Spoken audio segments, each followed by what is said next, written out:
this is for a lot of us, including me, like our first real interactions with the continent.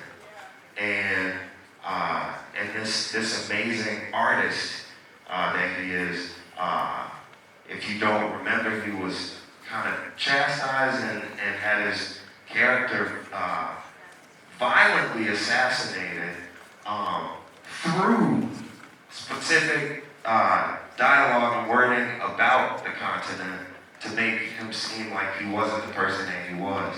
And without further ado, stand up and give a round of applause for Dave Chappelle!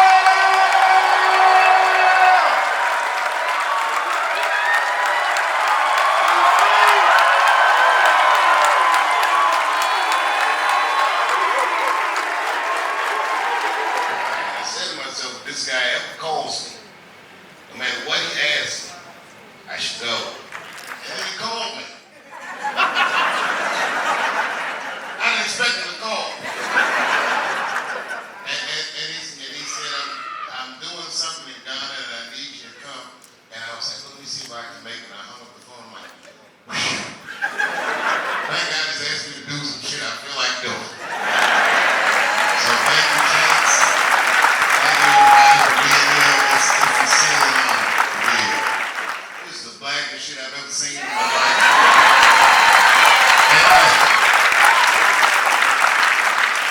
I'm from Washington, D.C., you know. They called us Chocolate City, but it's not like this. But it was remarkable because I was driving from the airport, looking out the window, seeing everybody going about their lives. The way people smiled, they had real joy in it. Their guards were down with one another. The police were black, the people were black. Whatever the predicament is in Ghana, it seems like everyone understands that we collectively are in it. And this is a unique thing to witness as an American. I think a lot of Americans of African descent have a longing for respect, something that we don't even know that we need. And we are very respectful to one another back home. We being from Chicago, no. There's disrespectful motherfuckers out there. We stopped at a red light, and some children and some adults came to the car to ask for money. They're smiling beautifully, like, you know, normally when this happens in America, I lock the door, but I was like, let me get these people out.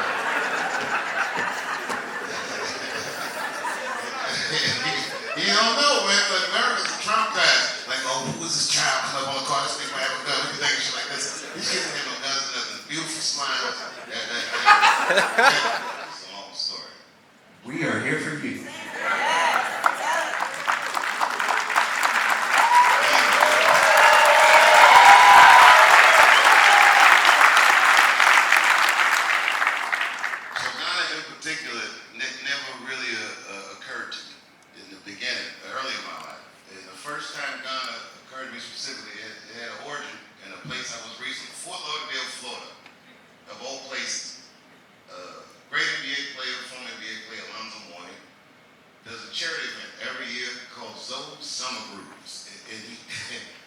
He asked me to come do his charity event. It's at a casino that's owned, I don't know all the stuff back then, but it's owned by Seminole Indians. This time the casino was fairly new. This is a reparation that many Native American tribes get where they're allowed to legally do gambling on their reservations and you know, the tribes, you know, make money. It's cultural reparation. It's not like they're giving them anything, but they relax the law. Mom comes in or whatever happens, and then they start, you know, they get gambling licenses and they start having casinos. So I'm doing this gig there, and I'll tell you why that's important. Because when I went on stage, before I went on stage, I met one of my basketball heroes. It's a guy named, who just recently passed away, the late great Bill Russell. And I saw him the whole way. He couldn't have been nicer. And I said, look, I can't talk to you. Call my name. Dave Chappelle, and I go on. And man, when I tell you this show went terrible.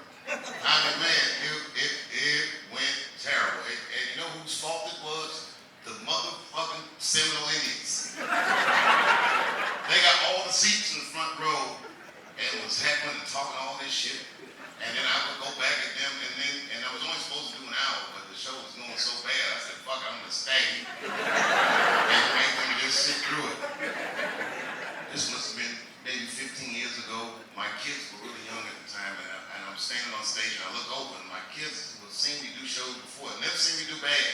They were watching. Hey, listen, me and the crowd going back and forth, and I look over there and I say, stay right there, kids. And I said, watch me all night if you have to. Because these people, I said, will never break me. And this show went on for hours. Terrible show. And this is like not long after I quit Chappelle show, so everybody still thought I was crazy.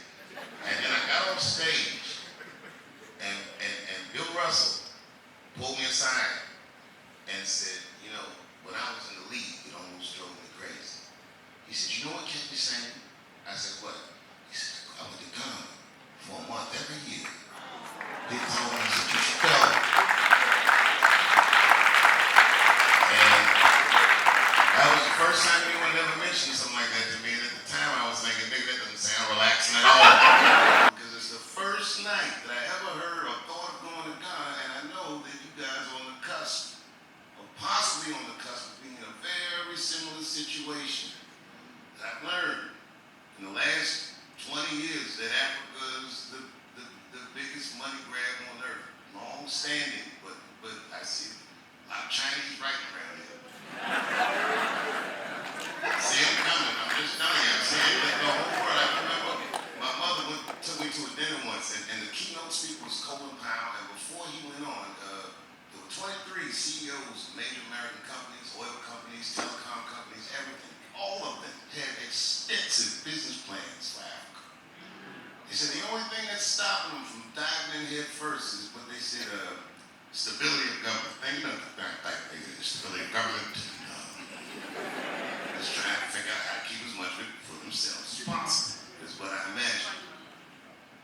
The next time I thought about going to Ghana but in particular was recently, and I read an article with Stevie Wonder where he said he intended to die here. And Stevie Wonder is a friend of mine. He was with Chance and I that beautiful night in Ohio. Just him talking about the end of his life is upsetting. He's the soul of Black American culture.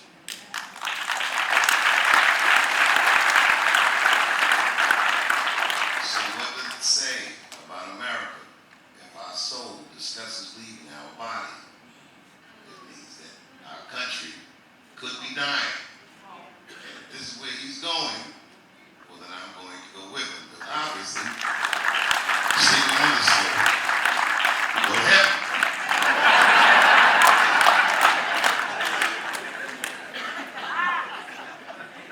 I mentioned it publicly to on a podcast. Naomi Campbell does a podcast. She asked me to do it, and I told her, like, you know, I want to have a comedy club here.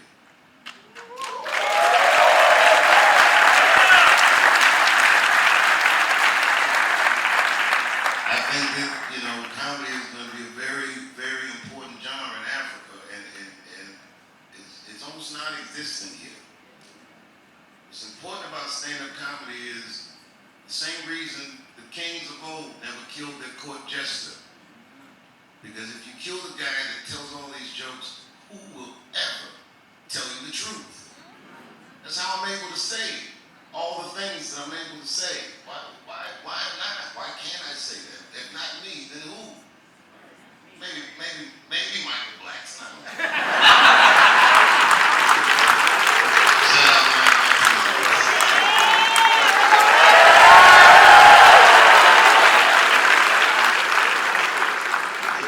Another inspiring person that a lot of people don't know, he's Ghanaian.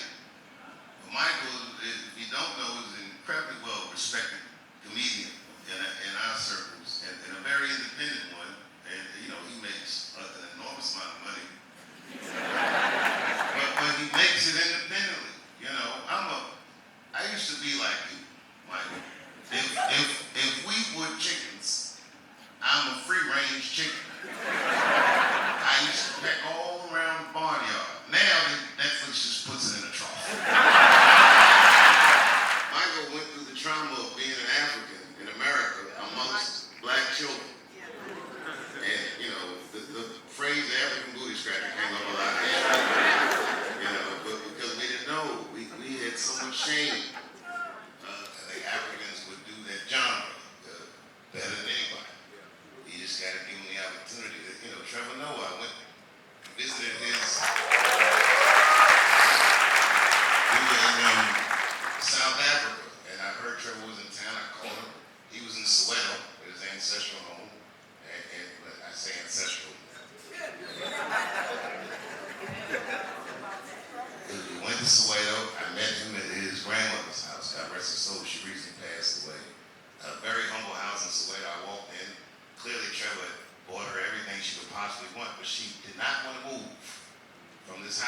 sweat on. I asked him, why wouldn't she want to?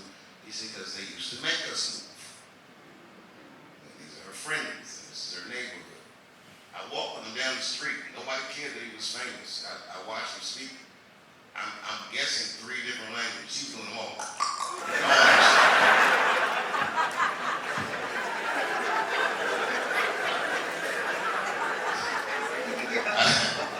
I've always liked Trevor. I've always respected him, but never more than when I saw where he came from. Because he watched all us young black dudes on Def Comedy Jam, and he did it himself. He made a way for himself, and now he performs in the upper echelons of stand-up comedy in the United States. He's a very big star. So you know, if given the opportunity, what people can do with it here, I think is astronomical. Another person I want to recognize, Vanessa Williams is here. Vanessa Williams is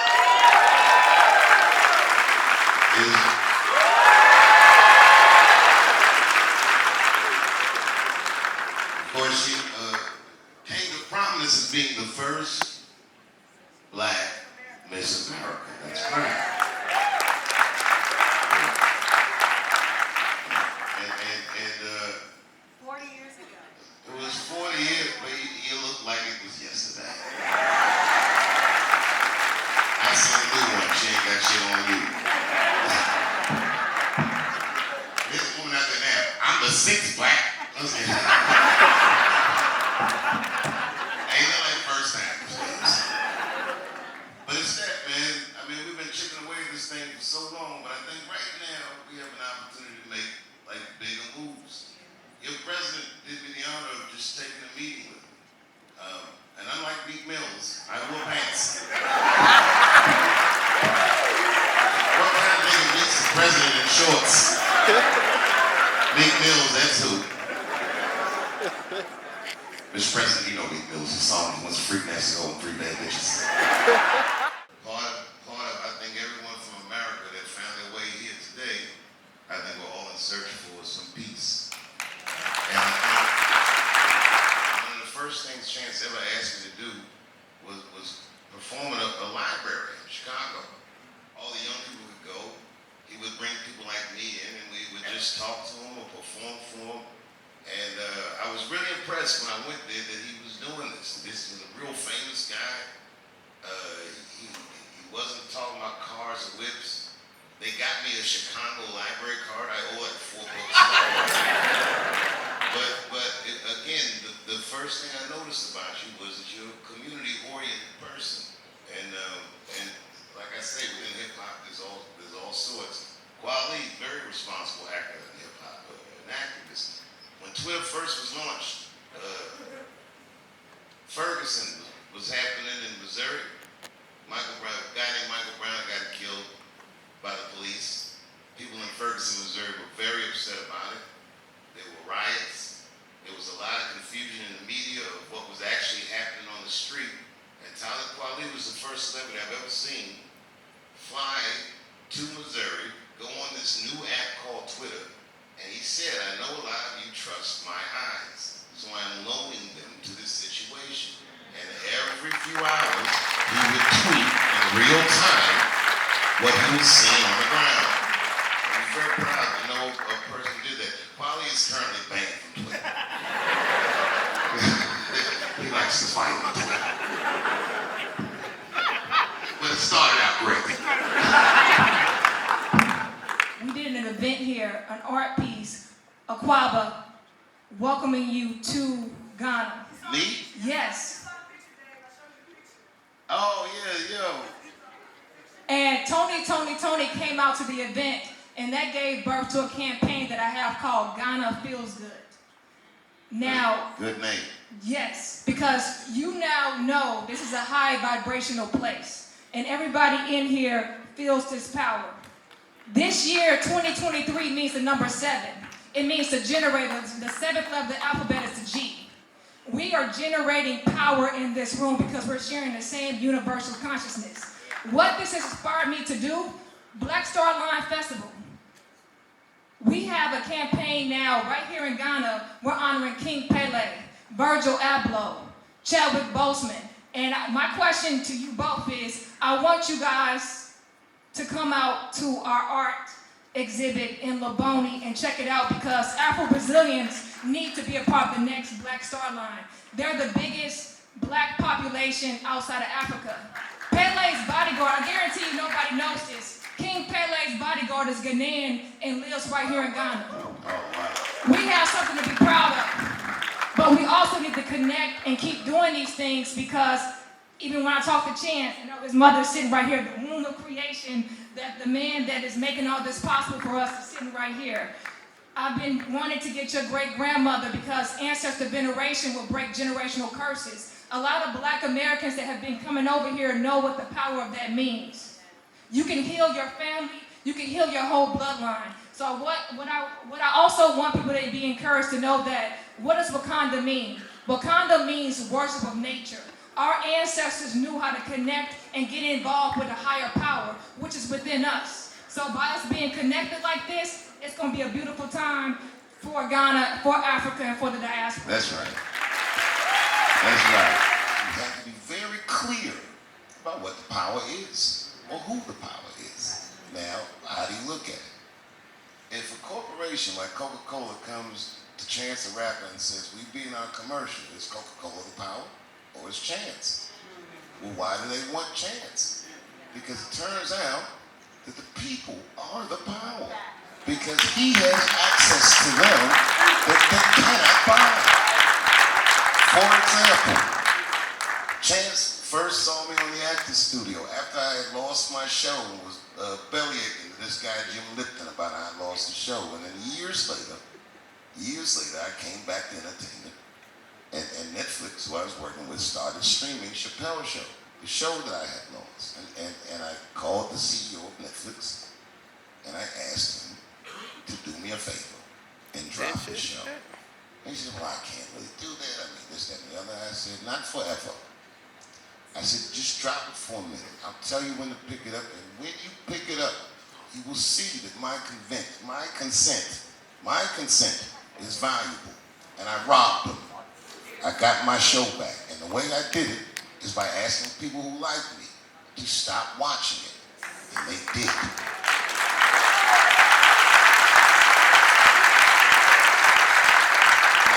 And people did think that I would get in trouble for that. But I understood that the monster that bullied me through my youth is an ailing monster. That the business relationship that I'm about to have with that monster is going to be a functional and healthy one, not a non-existent one. But that I understood where my power was, that I have a connection to you. And I just asked you to do this thing for me. What difference does it make if I get paid or not? Is what the network thinks. But if you say I can't enjoy it if I know he's unhappy, then that makes a difference. And it was a precedent that no one will soon forget in that town.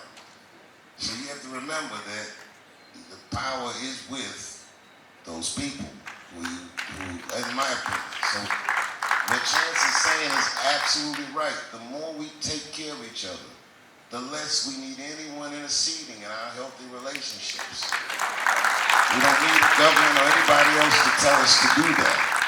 The more we foster trust amongst each other, the more our word is our bond, well then how can we not be successful? Repatriation, royal nation. You are the key to your liberation. So put it in your meditation.